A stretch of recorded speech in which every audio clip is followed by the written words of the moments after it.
नमस्कार दोस्तों, Indian army is to about make history because it will soon become the first military force in the world to use artillery cells powered by ramjet technology, and this is a major breakthrough that will make our guns far more powerful and deadly with greatest precision. And basically इसके साथ ही भारत पूरे विश्व को lead करेगा, क्योंकि अभी तक किसी भी देश ने इस टेक्नोलॉजी को डेवलप नहीं किया है. Indian army to be world's first to use ramjet powered 155 mm artillery shells. And यहाँ पे आप देख पाओगे वेरियस मीडिया आउटलेट्स ने इस न्यूज को कवर किया है. Indian army to pioneer ramjet powered 155 mm artillery shells. ऐसे ही जी न्यूज की ये न्यूज आपके सामने है. Global lead: why Indian Army is firing the world's first ramjet powered 155 mm cells. In a first in the world, Army is set to deploy ramjet powered cells for 155 mm artillery cells. तो चलिए detail में समझने का प्रयास करते हैं कि ये डेवलपमेंट क्या है, आर्टिलरीज का मॉडर्न वारफेयर में क्या योगदान रहा है एंड क्या होने वाला है, एंड भारत के कंटेक्स्ट में कैसे एक artillery war winning factor and decisive victory ensure करेगी. सो इंडियन आर्मी बेसिकली विश्व की पहली आर्म्ड फोर्सेस बनने जा रही है जो ऑपरेशनली डिप्लॉय करेगी रैमजेट पावर्ड आर्टिलरी सेल्स को फॉर इट्स 155 mm गन्स.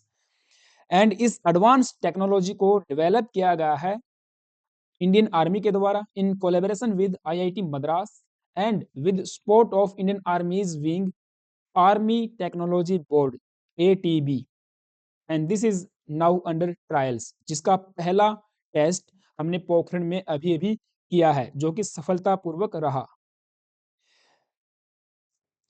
इस अत्याधुनिक तकनीकी को समझने से पहले हम ये समझने का प्रयास करते हैं कि एक आरटी गन बेसिकली काम कैसे करती है. तो देखिए इसका मैकेनिज्म बिल्कुल सिंपल है, इसमें कोई रॉकेट साइंस नहीं है.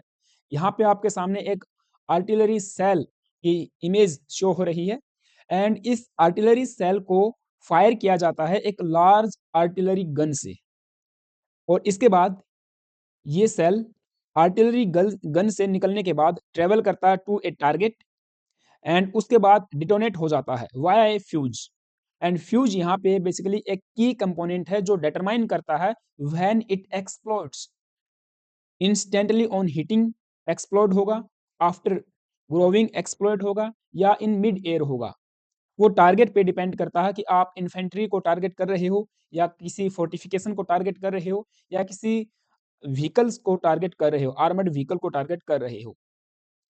उसके बाद डिटोनेट के बाद ये डिटोनेट होता कैसे है, ये जो फ्यूज है ये सेंस करता है इम्पैक्ट को, टाइम को या फिर प्रॉक्सिमिटी को. 3 डायमेंशन यहाँ पे इन्होंने बताए हैं. तो उसके बाद ये डिटोनेट हो जाएगा एंड देन रिलीज करता है एक्सप्लोसिव और फ्रेगमेंट्स जो डैमेज करेगा या डिस्ट्रॉय कर देगा अपने टारगेट को. एंड इसको ऑफन कोऑर्डिनेट किया जाता है through a fire mission process which is observe by gun crew members, या गन क्रू कह सकते हैं. तो ये इसका एक सिंपल सा मैकेनिज्म है. एंड यहाँ पे जो इसका पैथ है या ट्रेजेक्ट्री है वो पैराबोलिक होती है, या ये कह सकते हैं कि बैलिस्टिक ट्रेजेक्ट्री को ये फॉलो करता है. यहाँ आप देख पाओगे नंबर 1 पॉइंट पे दिखाया गया है, यदि आप किसी एंटी टैंक गन को टारगेट कर रहे हो तो ये पैथ होने वाला है. होविचर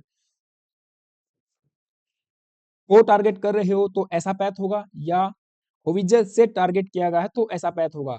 मोर्टार का अलग पैथ है, ऐसे एंटी एयरक्राफ्ट गन का अलग पैथ रहने वाला है. बट समहाउ देखने को मिल रहा है कि ये जो ट्रेजेक्ट्री है ये पैराबोलिक ही है या बैलिस्टिक ही है. सो इसको आसान भाषा में हम ऐसे समझ सकते हैं कि जैसे एक रेगुलर क्रिकेट बॉल आती है, क्रिकेट बॉल को थ्रो किया जाता है अपने टारगेट पे, वैसे ही ये देखने को मिल रहा है. लेकिन इस नई टेक्नोलॉजी में हम रैमजेट पावर का इस्तेमाल करने वाले हैं, रैमजेट पावर्ड सेल्स का इस्तेमाल करने वाले हैं. अब इससे होगा क्या, ये पैथ तो वैसा ही रहेगा ट्रेजेक्ट्री इसके पैराबोलिक ही रहेगी, बट इसकी जो वेलोसिटी है वो यहाँ पे इंक्रीज हो जाएगी बाई 30 to 50%। आप समझ सकते हो जितनी वेलोसिटी अभी हमारी 155 mm सेल्स की है, वो 30 से लेकर 50% हम लोग इंक्रीज कर पाएंगे, और इसकी जो हीटिंग कैपेसिटी है वो उतनी ही रहेगी या उससे भी ज्यादा हो सकती है, इवन हार्डर। इससे एक फायदा ये भी होगा कि हमारी जो प्रिसीजन कैपेबिलिटी है वो भी बहुत ज्यादा इन्हांस हो जाएगी। And this technology has been used in missiles for years, but never in artillery shells. आज तक किसी भी देश ने, किसी भी देश की मिलिट्री ने इस टेक्नोलॉजी को आर्टिलरी सेल्स में इस्तेमाल नहीं किया है। हालांकि यूएस एंड रशिया इस टेक्नोलॉजी पे काम कर रहे हैं, जो अभी भी एक्सपेरिमेंटल एंड डेवलपमेंटल स्टेज में है। वे इसे अचीव नहीं कर पाए। हमने इसका ट्रायल सक्सेसफुली कर लिया है। हालांकि और इसके ट्रायल्स होंगे, और ज्यादा इसको हम टेस्ट करेंगे ताकि इसकी प्रिसीजन को 100% इंश्योर किया जा सके। So that's what makes India's achievement to remarkable. यही बात जो है इस चीज को रिमार्केबल बनाती है कि भारत पहला देश ऐसा होने वाला है जो इस टेक्नोलॉजी में पूरे विश्व को लीड करने जा रहा है। The brilliant minds at IIT Madras are developing this game-changing technology, and it has already passed comprehensive trials at Pokhran firing range in Rajasthan with flying colors. इसके अलावा इंडियन आर्मी एक रिमार्केबल काम और करने जा रही है। हमारे पास जितने भी 155 mm की आर्टिलरी गन्स हैं, उन सब में इसको फिट किया जा सकता है। दी 155 mm standard one size fits all. अब आगे मैं आपको दिखाऊंगा कि हमारे पास कौन कौन सी गन्स हैं। वैसे देखा जाए तो वेरियस टाइप की आर्टिलरी गन्स आज के समय इंडियन आर्मी इस्तेमाल करती है, ऑपरेट करती है। डिफरेंट डिफरेंट साइज की होती हैं, जैसे कि स्मॉल साइज की बात करें तो 105 105 mm की गन्स हैं।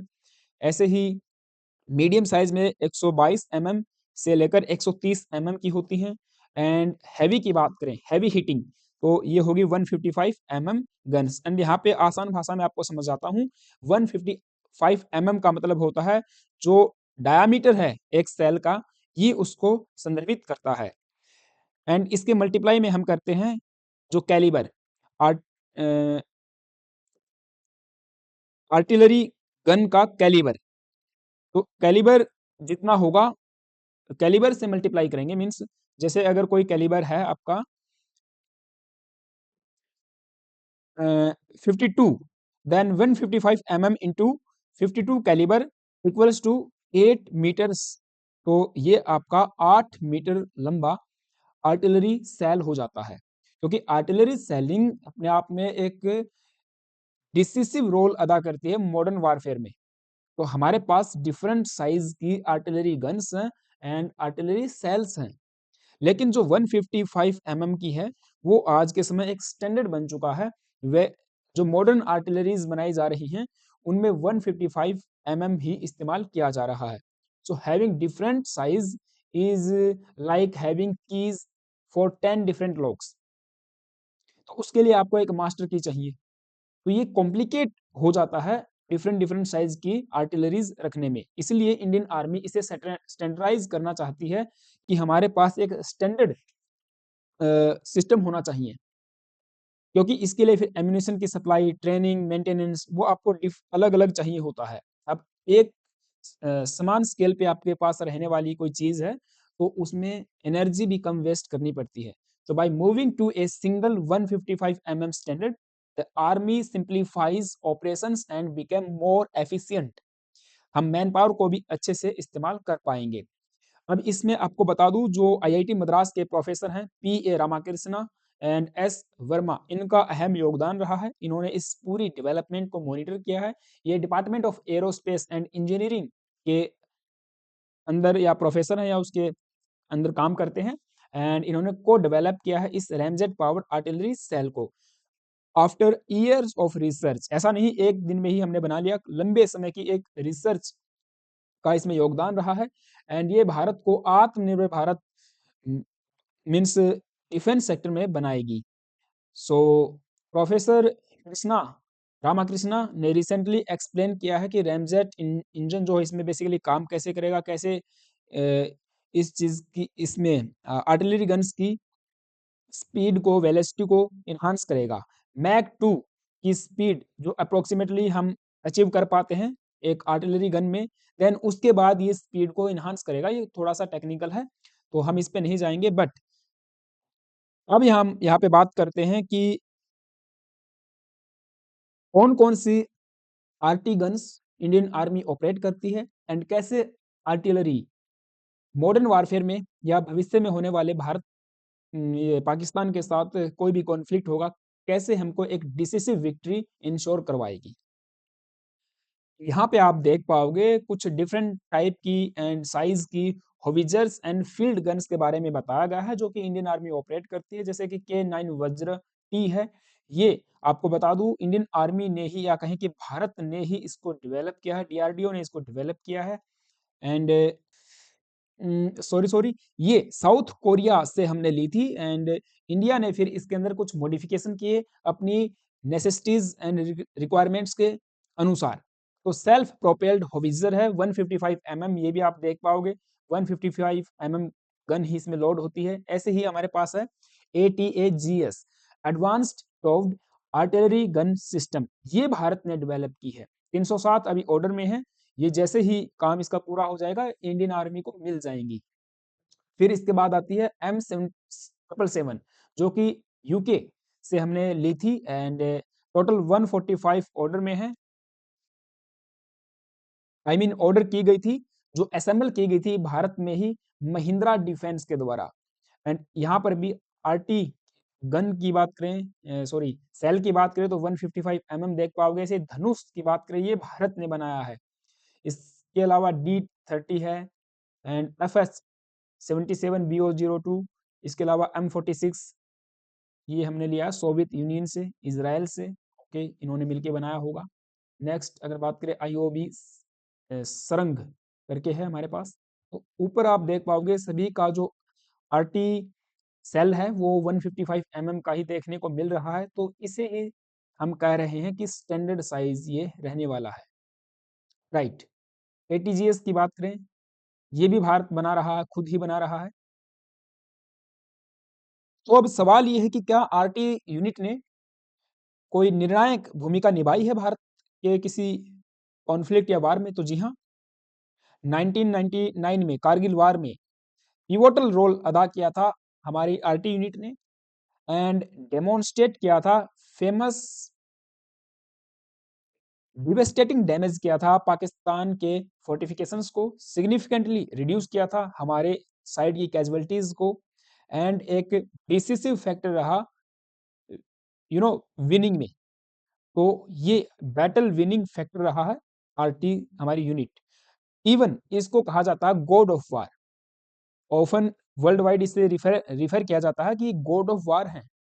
आपके पास मिसाइल्स हैं, आपके पास फाइटर जेट्स हैं एंड ये वेरियस टाइप के आर्मामेंट्स हैं, बट आरटीज भी आप देखिए पूरे कॉम्बैट के हर्ट में खड़ी होती हैं। एंड दूसरा भारत के कंटेक्स्ट में तो ये इतना सिग्निफिकेंट हो जाता है क्योंकि हमारा जो टेरेन है पाकिस्तान के साथ वो एक समान नहीं है। कहीं पे हमको टेरेन वाला इलाका देखने को मिलता है, माउंटेनियस रीजन देखने को मिलता है, डेजर्ट है, प्लेन्स हैं। तो ऐसे केस में आरटीज बहुत सिग्निफिकेंट रोल निभाती हैं। जैसे कि कुछ आरटीज हमारे पास ऐसी हैं जिनको आप कैरी करके ले जा सकते हो, यानी कि मोबाइल बेस्ड हैं, मैन पावर उनको कैरी कर सकती हैं।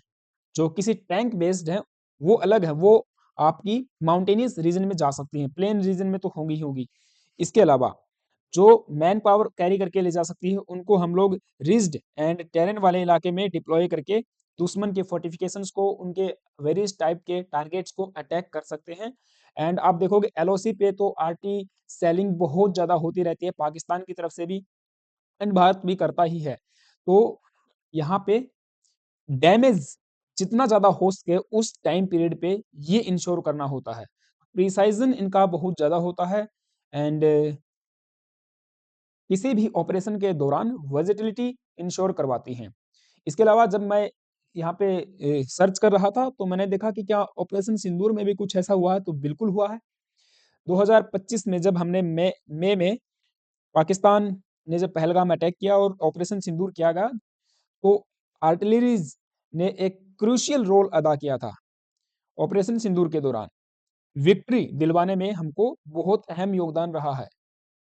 यहाँ पे आप देख पाओगे Indian army showcases indigenous defence technology used during operation Sindoor. Indian army's artillery gunners showcase precision in operation सिंदूर।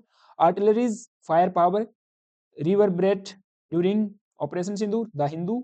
तो काफी सारे आर्टिकल्स मुझे इस पे मिले एंड आई होप उस समय आपने भी जरूर देखा होगा।